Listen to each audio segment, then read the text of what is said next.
내 안의 빛을 깨워라. 어웨이크닝 TV. 구독과 좋아요 부탁드립니다.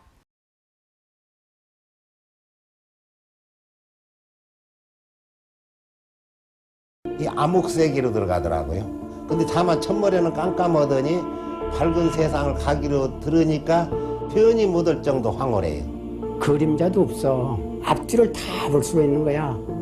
참. 살아온 내 모든 과거가 그 빛 속에서 보이는 거예요. 한순간에.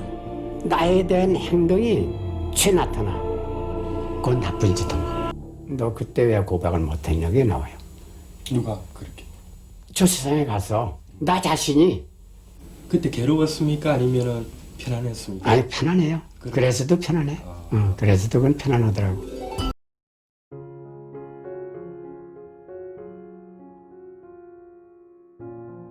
다이앤은 근사체험을 하기 전 클래식 음악 연주자였습니다. 그녀는 교향악단에서 클라리넷을 연주했죠. 클래식 음악은 그녀의 삶의 전부였습니다. 그녀가 인정한 바 그녀는 그 분야의 우월감에 취해 있었습니다. 클래식 음악 외의 다른 음악은 듣지도 인정하지도 않으며 깔보는 경향이 있었죠. 그녀가 죽음을 마주한 뒤로 그녀의 태도는 완전히 바뀌게 됩니다. 그녀는 클래식 음악 분야에서 일하는 것을 그만두었습니다. 현재 그녀는 훨씬 연민을 갖고 남을 보살피는 사람이 되었죠. 그리고 그녀의 시간을 다른 일을 돕는 데에 헌신하고 있습니다.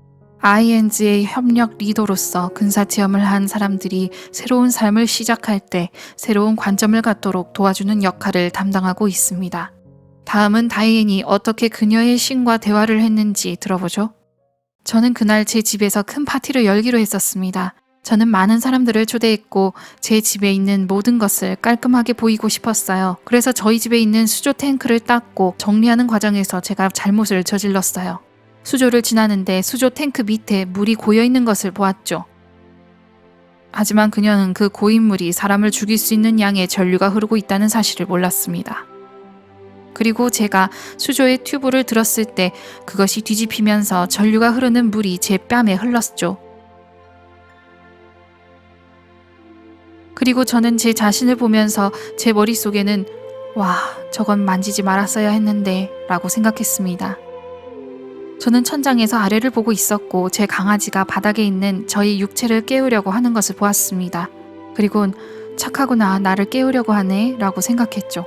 그 후 저는 주방 쪽을 향해 보았고 전화기가 있는 것을 알았어요. 그리고 직감으로 도움을 요청해야겠다는 것을 알았죠. 저는 마치 벽이 존재하지 않았던 것처럼 벽을 통과해서 주방으로 갔고 제가 전화기를 오른손으로 들어올리려고 했을 때 제 손이 전화기를 그냥 통과해버렸어요. 저는 제 집을 한동안 걸어다녔고 그리고 거실에서 한순간 멈춰섰는데 유리로 된 커피 테이블을 통해 제 발이 보이는 것을 보고 정말 깜짝 놀랐습니다. 처음에 저는 제 자신을 구하려고 했지만 시간이 지날수록 저를 구하는 일에 개의치 않게 되었습니다. 다이앤 모롯이라는 존재는 유체 이탈 즉시 생각했던 것처럼 그렇게 중요한 존재가 아니게 되었습니다. 제 몸에 다시 어떻게 돌아가야 할지 몰랐지만 그럴 수 없다고 해서 놀라거나 걱정하진 않았어요. 그리고 마지막으로 제 자신에게 했던 말이 충격이었는데 별로 한 것도 없이 삶이 끝났구나 였어요. 저는 제 자신이 충만한 삶을 살아왔다고 여겼고 다른 사람을 위해 많은 좋은 일을 행했다고 생각해왔어요. 하지만 가슴 깊이 저는 알고 있었습니다. 저는 한 번도 그 누군가를 진정으로 도운 적이 없다는 사실을요. 그때 저는 창문을 통해서 터널 안으로 바로 이동했습니다. 완전한 근사체험을 했던 수많은 사람들이 보고하는 것들 중에 자신들의 삶을 가장 변화시켰던 경험은 바로 자신의 삶을 회상했던 경험이었습니다. 그들은 그들의 삶에서 이룬 것들과 실수들을 다시 보았고 그 행동들이 어떻게 서로 영향을 주었는지도 목격했습니다. 스코틀랜드 시인인 로버트 번스는 그의 시에서 이렇게 말하죠. 만약 신께서 다른 사람들이 우리를 보는 것처럼 우리가 우리 자신을 볼 수 있다면 얼마나 크나큰 선물일까. 이 생의 회상에서 우리는 그렇게 할 것입니다. 우리 모두는 이 점을 매우 중요하고 심오하게 받아들여야 합니다.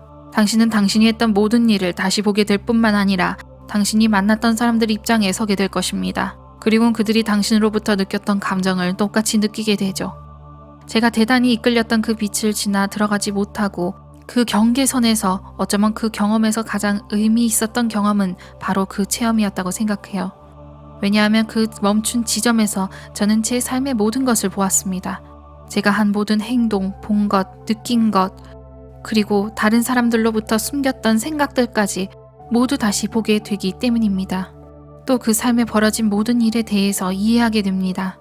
제 삶에서 일어난 좋은 일이라고 생각한 것이든 나쁜 일이라고 생각한 것이든, 그리고 그 빛에서 제 삶의 전체를 숨김없이 저뿐만 아니라 다른 사람들의 관점에서도 보게 되는 거죠. 그 빛 속에서 저는 제 삶이 완전히 펼쳐지는 것을 보며 제 삶의 의미를 깨닫게 되었어요. 저는 그것을 전부 이해할 수 있었습니다. 왜냐하면 그 당시에 저는 그저 데니언 블랭클리 자신이 아니었으니까요. 저는 제 자아를 조금씩 벗겨내고 우리의 본래 모습인 강하고 영적인 존재가 돼가고 있었습니다. 그리고 저는 제 자신에게 제 삶에 대한 책임을 물었죠. 저는 제가 이렇게 행동했을 때 남이 어떻게 느꼈을지를 직접 느꼈습니다. 그들의 감정을 체험한 거죠. 제 생각에 그 경험이 저에게 준 것은 다른 이들을 더 배려해야 한다는 것이었습니다. 절대적인 사랑 안에서 저는 제가 한 번도 알 수 없었던 것을 이해할 수 있었습니다. 저는 어렸을 때부터 운 좋게 좋은 가정에서 행복한 유년 시절을 보냈습니다. 부모님은 절 아주 아끼고 사랑했습니다. 하지만 그녀의 사랑은 부모님의 사랑과는 비교 불가의 것이었죠. 그녀가 제 옆에 와 서 있을 때 그녀는 팔을 앞으로 뻗고 저기를 봐라 했죠. 그리고 제가 고개를 돌리자 제 자신이 태어난 순간부터 죽을 때까지 삶의 모든 순간들을 보았습니다. 그리고 그 체험은 단순히 본 것이 아니라 제 삶을 처음처럼 다시 살았던 것이었습니다. 하지만 새로운 지적인 감각으로 내가 바꿀 수 있었던 것들, 무엇이 더 좋은 선택이었는지, 다른 삶의 삶에서 사소하다고 생각했던 것들이 사실 굉장히 중요한 것들이었어요. 그리고 그중 가장 생각나는 것은 제가 고등학교 때 방과 후 요양원에서 일을 한 적이 있었는데, 그때 저는 제가 그 요양원을 나오기 전에 한 노부인에게 그레이엄 크래커와 우유를 드리고 나온 것을 기억했습니다. 당시에는 그 소소한 행동이 얼마나 그녀의 삶을 바꿨는지 몰랐어요. 그녀가 얼마나 기쁘고 고마워했는지 몰랐지요. 11학년 때 저는 그것을 중요하게 생각하지 못했어요. 그러나 그렇지 않았던 거죠. 마치 모든 영혼들이 저를 쳐다보며 이렇게 해주어 고마워요. 그녀 곁엔 아무도 없어요. 아무도 사랑을 주지 않았어요. 라고 말하는 것 같았어요. 한 사람의 삶에서 가장 값진 부분은 그의 작고 이름 없으며 기억되지 않는 친절과 사랑의 행동이다. 윌리엄 워즈월스. 저는 제가 간호사로서 기술적으로 뛰어난 전문성을 가졌다는 것에 대해 자랑스러워했었습니다. 당신이 만약 심장마비를 겪어서 저의 응급실 병동으로 실려온다면 저는 즉시 그 사람의 바이탈을 안정시킬 수 있었습니다. 그러나 저는 제가 맡은 일에 대한 중요한 가치를 잊고 있었지요. 그러한 가르침을 가지고 깨어났을 때 저는 느려진 것 없이 링거를 투여할 때 그 환자의 손을 꼭 잡아주기 시작했습니다. 또 제가 진료 기록을 쓸 때 다른 사람이 환자를 지키도록 했죠. 좀 더 환자를 돌보는 일에 마음을 쓰게 됐습니다. 조금 더요. 그것은 단지 제가 느꼈던 모든 감정을 다시 느낀 것이 아닙니다. 저는 제가 했던 모든 행동을 보게 되었습니다. 그것보다 훨씬 중요했던 것은 제 자신이 제 인생에서 만났던 모든 사람들이 되었다는 것이죠. 그리고 그들이 저를 판단하기를 기다렸습니다. 하지만 곧 제가 제 자신을 판단하고 있었다는 것을 알았죠. 제가 그 경험을 빗댈 수 있는 유일한 비유는 이발을 아주 엉망으로 했을 때 제 자신을 보는 그 순간을 1000만으로 곱하면 될 것 같네요. 자기가 했던 모든 행위에 대해 집중하게 되는 것이죠. 그리고 아무도 제 자신보다 자신을 엄격하게 판단할 순 없습니다. 아무도요. 빛의 존재 앞에 섰던 그 영광을 체험했던 사람들은 모두 그 존재를 가장 완전한, 가장 심오한, 가장 열렬하고 조건 없는 사랑을 뿜어내는 존재로 묘사했습니다. 그리고 이러한 경이로운 체험을 한 사람들이 소생한 후 전파하는 경이로운 메시지는 바로 서로 사랑하라입니다.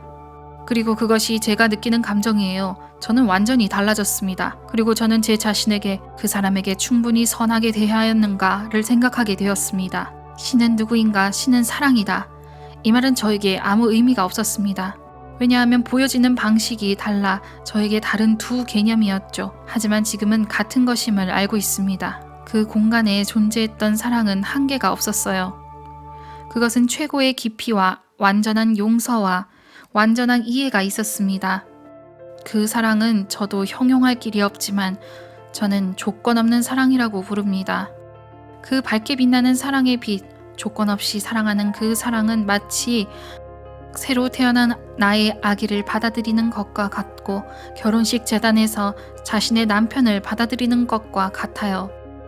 그러한 군더더기 없는 완전한 사랑은 제가 갔던 그곳에서 본 것과 같습니다.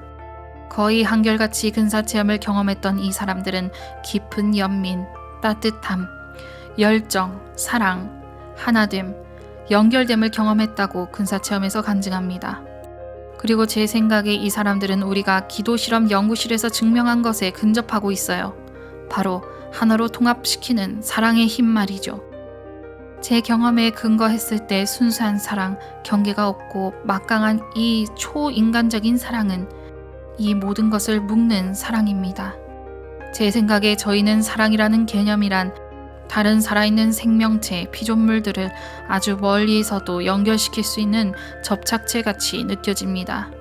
그것은 멀리에서도 좋은 영향력을 끼치는 하나의 힘 또는 영향력 같은 것이지요. 저는 사랑의 힘이 삶을 변화시키고 세상을 변화시키는 근거를 갖고 있다고 말하는 것이 전혀 과장이라고 생각하지 않습니다. 사랑은 그 자체로 존재하는 에너지이다. 사랑은 그 자체로 가치를 가지고 있다. 토르톤 윌더